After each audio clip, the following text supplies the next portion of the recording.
Welcome to Rebecca Sounds Reveille. This episode is super exciting because I have someone with me today who is not only a close friend of mine, but has been on the show before. You may already know who he is, though, just by looking at him because he's been in a number of different films. But I will tell you, he's got a long history in entertainment. In fact, he started modeling at the age of 21, and he not only did the modeling, but he started doing acting. He even took acting and comedy classes at the world famous Caroline's Comedy Club in New York City. Many have compared him to Jerry Seinfeld. You're going to find out his sense of humor as we talk, I'm sure, but his work has included being a lead model for the New York City Historical Building Society. He's done the Gatorade commercial. He's done a number of roles as officers in different things, anywhere from officer to detective. We'll let him share a little bit more about that. And he's got a sharp tongue and quick wit. So just wait for you to see him. And for those of you listening by podcast or on audio in other areas, you're going to hear him. So I'm going to welcome to the show my good friend, Allan Gitlin. Welcome. Hello, Rebecca. How are you, dear? It's the G. My nickname is the G-Man. He is the G-Man. He is the G-Man. Which is a stage name I use, and that's a tribute to my dad, who died on the morning of 9/11, not in 9/11. And I think you know the story, but I'll reiterate to some of the other people who may not know it. My dad was in the hospital for 3 or 4 days. I was very super close to him, and he died at 2. Yes. One quick thing. We've got to have you move your hand away a little bit. There we go. Gotcha. I got you back now. All right. Okay. So your dad. Yeah. Yeah. You were sharing a little bit about your dad. Yes, hold on a second. I got something interrupted me here. Okay, gotcha. Yeah, so my dad was in the hospital for 3 days and passed away 3 o'clock in the morning. And my best friend, he was like an uncle to him. He was super close to him also. He's a very religious Jewish guy who goes to synagogue in the morning to pray and at night after work to pray.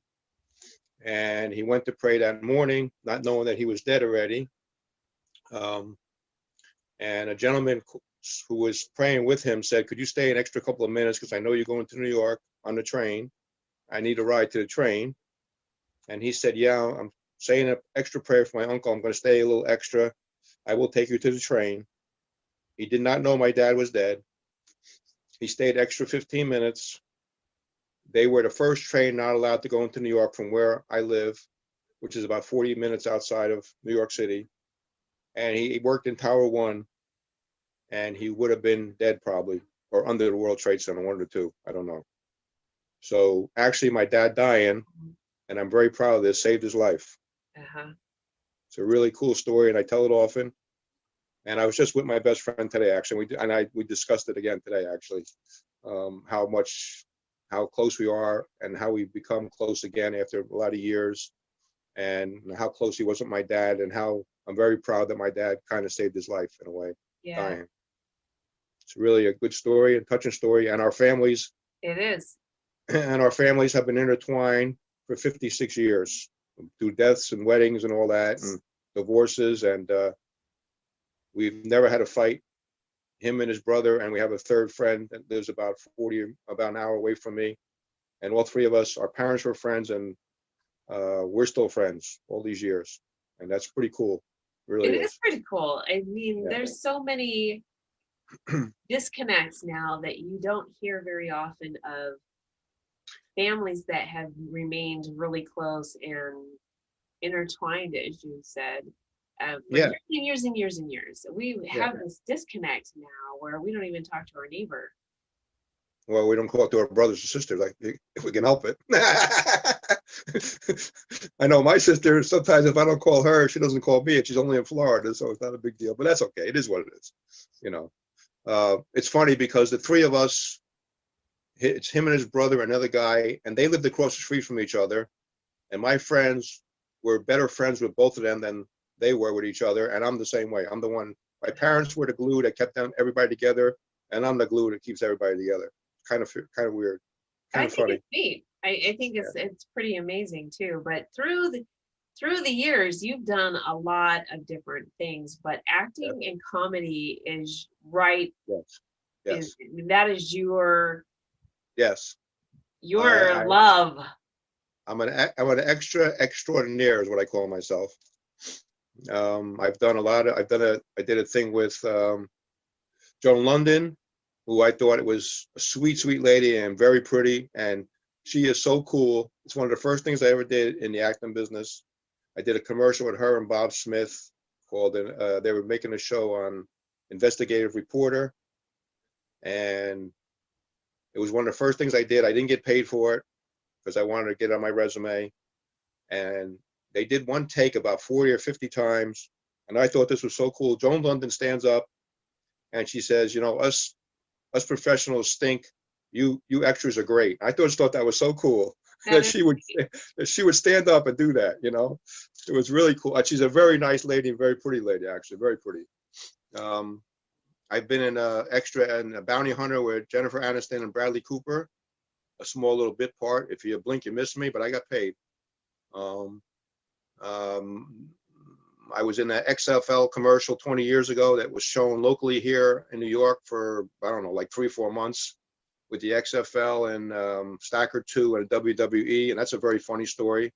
They wanted guys over 6 feet and I'm like 6'2", and I weighed about, at the time, about 240. Now I'm down to like 215. They drove 12 of us about an hour away from New York City to Rockland County, New York. Okay. And we got there and they had a 35-page waiver from Vince McMahon. His lawyer had made up that we couldn't sue them if we got hurt. And I, being a smart ass, said to the guy, what happens if you don't sign this? And he said, well, if you don't sign it, you're going back to New York City and you're not going to be in the commercial. And the commercial paid $2,000, so we all signed it. Well, yeah. But you needed a lawyer to understand this thing because it was 35 pages of mumbo jumbo attorney stuff, you know. That's a lot of pages. Yeah, which really nobody understood. But Vince McMahon didn't want to get sued. And so we did this commercial for the XFL, and the XFL cheerleaders were there in cheerleader outfits. They were freezing their butts off because it was like in November, December. And they had cheerleader outfits on. They were freezing their butts off. And this is how long ago it was. It was it was like the second thing I did when I got back into acting. And they ran out of film. It wasn't digital. They ran out of film, actual film, and they had to go back into New York City to get film. You know, that's how far back it goes. Like 200. It was like 2001 maybe. I don't know, something like that. About 19, 20 years ago, something like that. But they showed it on Channel 9 here, which is one of the local stations. Like, I can't tell you how many times it was on. And we waited 10 months to get paid because Vince McMahon didn't want to sign off on the checks. He likes taking money in. He don't like giving it out. So there you go. It's kind of funny, that waiver though thing. I never forgot that. You know, and I actually asked the guy, you know, what happens if you don't sign it? He goes, well, we just bring you right back to New York and you're not in the commercial. Yeah, I mean, it's a no-brainer. You're gonna sign it and just kind of, right. You've done a lot of things. I've seen you in some recent. Yeah. There's a video out, music video out. I'm sure if a young person is listening to this, Lil Tjay, who just got arrested the other day for gun possession, which I think was a plant maybe. He signed with Columbia Records. He was in juvenile detention at 16. He wrote 75 songs while he was in juvenile. 75. Oh my, I didn't know that. Yeah, rapping songs. He came out, somebody heard him, put him on Spotify, Columbia Records, somebody heard him, he signed with Columbia Records. They were pushing the hell out of him. I was in a music video called F&N. And the reason why it's called F&N is because he says a nasty word in it and they couldn't put what it was on the CD. But explicit lyrics. Huh? Explicit lyrics. Yes, and the kids love it. Although I think the song's terrible, what do I know? But it got it's got 1.5 million hits on Spotify and 1.8 million hits on YouTube in the last year and a half. That's quite a bit. That's a lot. I mean, so Yeah. tell the audience what you were doing in the video. I play a judge, and I'm in the last minute and a half. And as wacky as I am, and of course I can't keep my mouth shut a lot. So during the video, he was sitting in the witness box, and I was on the bench, on the judge's bench. And I said, "Hey, Lil Tjay, you're talking to everybody but the judge, man." So he started laughing. "Man, you're freaking cool. You're nuts, man." So I got paid like $200 for that day, but I didn't care. I just had fun with it. I have fun with everything I do. I've been in a lot of independent movies. I've been in a couple of major commercials. Last year, I was in a commercial for AT&T, which is on their website, for a new phone they took out that they made for delivery men and construction workers. And I play one of the delivery guys. And I can't complain because I got $300 for 1 hour that day. Yeah. So, Well, you stay pretty busy. I mean, you're on the move with a lot of things, and it's pretty exciting when this yeah. comes to fruition and you actually get to see. You're like, hey, check out this, and I'm like, oh Yeah. my gosh, And, there you are, surprised. COVID has kind of been challenging because there's not a lot going on. And I was in the middle of putting together a comedy act with a black guy. It was a two-man team. He was going to be Ron White, and he was going to be Frank White. I was going to be Willie Black. And it was going to be a banter between us of how black and whites look at things differently. Of course, before Black Lives Matters and all this other crap went on.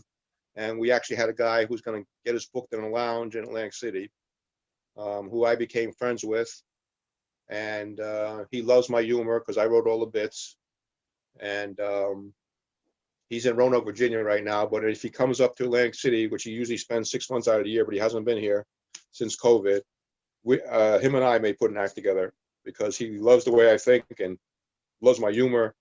And my partner, who lives about 100 miles away from me, has kind of stepped away from this whole project. No big deal. It's my idea anyway, so. Yeah, this is going to be really exciting when the issues with COVID kind of subside. A lot of actors are experiencing so many challenges with the requirements to film. Correct. I've had 3 films that were canceled that I had parts in. One was a major part. The girl was going for her master's in film adaptation at Columbia University, and it got canceled because of COVID. I had a major part in it. Excuse me. And I wrote a script also that a friend of mine in Chicago, who you know now, Andre Boyd. Yes, who I became friends with, and I've introduced him to you and a few other people, a few other friends that do podcasts and stuff. I wrote a script with another gentleman who since has also stepped away from it. And Andre has his own studio. And I wrote a script about a guy, a detective, who's living now that wants to live back in the 80s before technology took over.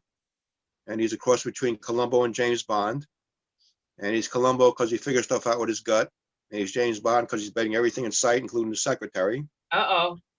Yeah, he lives with his childhood sweetheart. He lives in the same house he grew up in, drives the first car he ever owned, doesn't have a cell phone, doesn't have a computer, has a beeper, carries a beeper.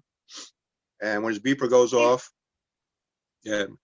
That's still functionable? I mean, they still have services that actually provide the, I found my pager not too long ago, and it was just with the recollection of, I mean, you felt so important to have a pager. Yeah, right. Yeah. That was a big deal to have a pager. And I don't see how we read what we read on there because it's so small. Oh, right. Right. So in part of the episodes, what he does is, because he doesn't have a cell phone, when he sees somebody's with one, he says, "Hold on, can I use your cell phone?" He calls somebody, but he has to call them 3-4 times because they think it's a robocall. Oh, right. Because if you were using my phone, your father, your brother, your uncle, or somebody isn't going to answer. They don't know who I am. That's right. I mean, your family might know who I am, but other people wouldn't, But so he has to call 3-4 times before they actually answer the phone. So that's really he wants to live back in the 80s before technology took over. He thinks that's a simpler life. He doesn't like all the hustle and bustle of now, the technology of now, and just doesn't want to be, even though it's 2020, he wants to live like it's in the 80s.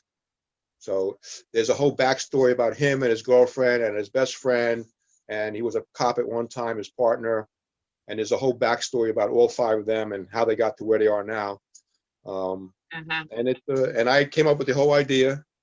It's all my idea. And somebody asked me how I came up with it. And I said, well, I watch a lot of CSI and Law and Order and Chicago PD and CSI Miami and all that. And they all figured out, well, except from Chicago PD, I got to say, they mostly all figured out with technology. And here's a guy who wants to figure it out the old-fashioned way. He's got an office with his name on the front door, like in the Humphrey Bogart movie. And his secretary has a desk and a couch, and he's got a desk and a couch in his office and a phone. And he's got an answering machine. The only problem is when the secretary's not there, he doesn't know the code to get into the answering machine. So, yeah. And I saw not too long ago an older answering machine, and it was really close to one that I had. And I remembered that and rewinding it, having to play the tape cassette back, and you're hoping that the tape, the tape doesn't get all jumbled up, or you're going to miss your messages. So. And because he doesn't have a cell phone, he's got an Instamatic camera where you took the picture, and you had to wait a couple of seconds for it to develop. Like a Polaroid. Right, Polaroid Instamatic, but he has a whole closet full of film because they stopped making the film like 5 years ago. So he stocked up on this stuff because he knew he might not be able to get it down the road. Oh my goodness! Do they still make flash bulbs for the 110s? I don't even know anymore. I don't know. Does anybody really have a camera like that anymore? I mean, anybody that has anybody who's into photography has some kind of digital camera most likely now. Well, okay, that's true. But for example, I have a digital camera, and I was shopping for some lenses, and anyway, it's a story. So I went it took me forever to find an actual camera store. Right. That you could go in. Yeah, and so I found a camera store, and they had everything that you could think of there from way back till now. Right. Cool. But there was somebody that had came in and was a student, and they were purchasing an older film camera because of whatever the project was. I guess. Right. You have to learn the basics about photography, right? So how better to understand it than by using an old school camera. So I will say though, I have to give him some credit, because wanting to live a simpler life in the era that we live in right now is actually great. I mean, because we do have a lot of technology does bring about a lot of added stress that maybe you don't need, but you've got to know when to shut it down or how to. Well, times were different. It was more innocent time. We were hidden from certain things, like. This is a funny story. At 13, I stole my father's Playboy, and a bunch of us were watching it, looking at it in the bushes, and my mother caught us, and I got my ass kicked for that. At 13 now, that's like nothing. Come on, Playboy is nothing now. No, that is true. I mean, that is true. The age is a lot younger at what they're being exposed to, and because there's the internet and cable. There's no innocence anymore. Everything. Okay. You're bringing back another memory, because when HBO and Showtime first came out, that was on regular television, on antenna TV. So you could, not the antenna TV that's broadcasting old movies now, actual TV. And so you could change the channels. But what was happening was those two channels would have a line through it. You had this green line through it. Right. And so, if you were younger and wanted to know what's going on, you're kind of looking. Right. You're trying to go like, okay, you're hoping that you can find out what's going on. And then MTV hit. Well, I tell a story. This is true. I've been divorced 25 years from my first wife. I was married twice. But my son was a big Steven Seagal fan. And he must have been about 9 or 10. I don't even know how old he was. And he said, Dad, would you do me a favor? Would you take me to see Under Siege? So if you ever saw that movie, Erica Elantra, who was a Playboy bunny at one point, and was in the centerfold, who's got a set of 38 double Ds, she jumps out of a cake topless. Now, I had no idea. I had no idea this was going to happen. Uh-huh. And he elbows me and he says, Hey, Dad, she got some big set, huh? Oh, boy. I You had weren't no ready for idea. that. Yeah. I had no idea what to say because he was right. But where'd you get this from? At Right. 10 years old, I didn't know. Not that, of course. I was like, it was a more naive time. But where did you see this at? Well, you didn't see it in my house, that's for sure. Yeah, kids learn a lot from each other. He must have been at somebody's house, and they must have had something on, and I don't know. I was shocked, though. Believe me, I was totally shocked. I can imagine. So tell me what you've got going on now, because you're working on some projects aside from what you're waiting on with your duo, the comedy duo. The comedy duo. Yeah. I'm waiting to do that. I'm waiting to do that, a trailer with Andre Boyd in Chicago. We have the actors in place, but COVID stopped everything and deadened tracks. I'm also working with a guy. We've been in the process for about a year, working on a Sirius radio show. He pitched to Sirius Radio, and it's about relationships and what we go through and how we can deal with them. And it's been trying to be put together for about a year now. And he wants me to be the co-host because I've been on and offline dating I'm divorced now from my second wife 13 years. So I would say at least 13 years. Uh-huh. Well, you've got some stories with that, and you've done relationship shows before. Yep. I've had some interesting dating stories. And I also, drive for Lyft before COVID. I have some interesting Lyft stories also. A man of many stories. So I have that going on. That's good, though. And I also have a guy who's putting together a new wrestling alliance because he believes WWE is not what it used to be. And AEW and NXT are very good, which is owned by WWE. But he wants to put together another small independent wrestling association. He wants me to be the color commentator because of my comedy stuff and things I'll say in the process. So hopefully that'll come together, hopefully in May. Maybe it was supposed to come now, but COVID obviously held everything up. So that would be the Phoenix Wrestling Alliance is what it's going to be called. So this is exciting. And what do you've got on your website for people to connect with you? You can go to www.theg-man.net and see all the stuff I've done. I got videos. I've been on many podcasts as a guest. At one point, I had a little podcast on my own with another gentleman. Unfortunately, it didn't work out. Yes. But I've been many times a guest on the Mike Wagner show. I've been on your show. I've been on a show in Boston, in Montreal, in Buffalo, New York. Show in LA, podcast. Somebody in Florida, I believe. I've done many videos, and I have a friend of mine, Stefan Sidoni, who has a small little studio in his house. He's interviewed me 3 or 4 times. There's a lot of stories out there. We get along really well. He's a great interviewer, and we always have a lot of fun on his podcast that he has out. He's got his own video channel. If you look at my website, you'll see links, or you look at my name, Allan S. Gitlin, you'll see all my videos and my podcast stuff and some of the little movies that I've done. I've just done a lot of things, I have had fun with everything I do because it's not a job to me. It's just fun. I'm not a youngster. Rebecca knows how old I am. I won't say how old I am, but I meet young people on the set, and I give out business cards to everybody. I have business cards, and I talk to everybody, and I tell them, listen, the dream of you being a star is a very nice dream to have, and don't let anybody take that dream from you.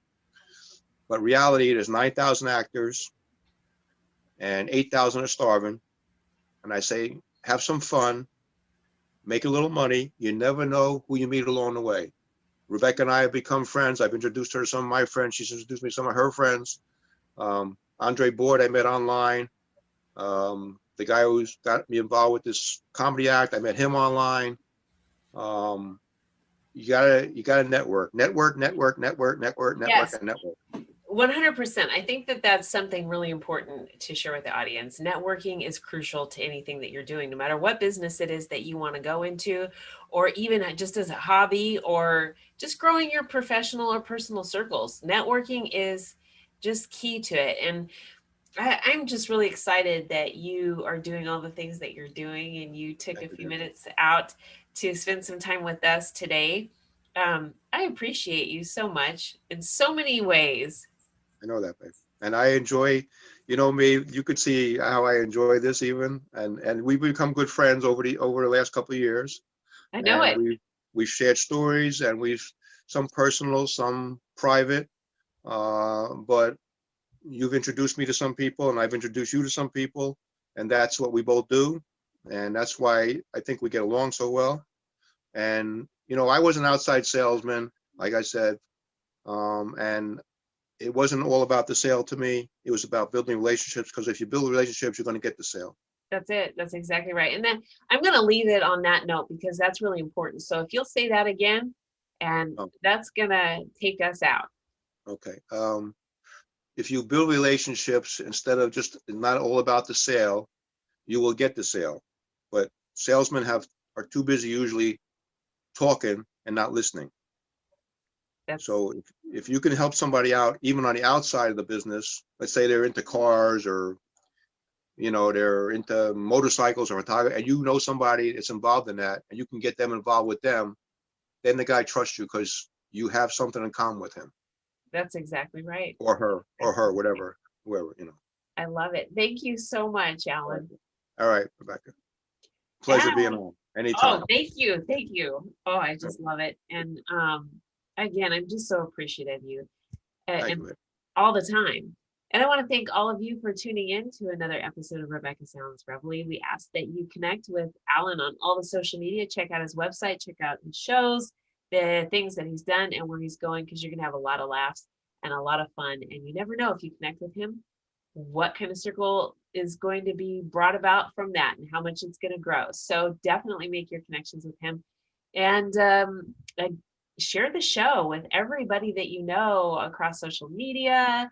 Everybody that you know that's not on social media, get them involved to like, subscribe, do all those things, and share it with even those that you don't know. Thanks for tuning in.